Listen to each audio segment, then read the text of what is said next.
ലഹരി കേസിൽ വീണ്ടും പ്രതിയായ നടൻ ഷൈൻ ടോം ചാക്കോയ്ക്ക് ഇന്ന് നിർണായക ദിവസം. ഷൈൻ ടോം ചാക്കോയുടെ കേസിൽ തുടരന്വേഷണ സാധ്യത പരിശോധിക്കാൻ കൊച്ചി സിറ്റി പോലീസ് കമ്മീഷണർ ഓഫീസിൽ ഇന്ന് അന്വേഷണ സംഘത്തിന്റെ യോഗം ചേരും. ഷൈനെതിരായ നടപടി ഉറപ്പിക്കാൻ സിനിമാ സംഘടനകളുടെ യോഗവും ഇന്ന് ചേരുന്നുണ്ട്.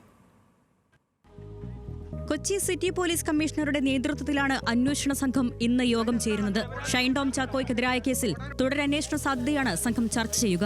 ഷൈനെ എപ്പോൾ ചോദ്യം ചെയ്യണമെന്ന കാര്യത്തിൽ യോഗം തീരുമാനമെടുക്കും. മൊഴികൾ വിശദമായി പരിശോധിച്ച ശേഷം ഷൈനെ വീണ്ടും വിളിപ്പിച്ചാൽ മതിയെന്നാണ് വിലയിരുത്തൽ. അതുകൊണ്ട് ഷൈൻ നാളെ ഹാജരാകേണ്ടതില്ല. യോഗത്തിന് ശേഷമായിരിക്കും സുപ്രധാനമായ തീരുമാനമുണ്ടാകുക.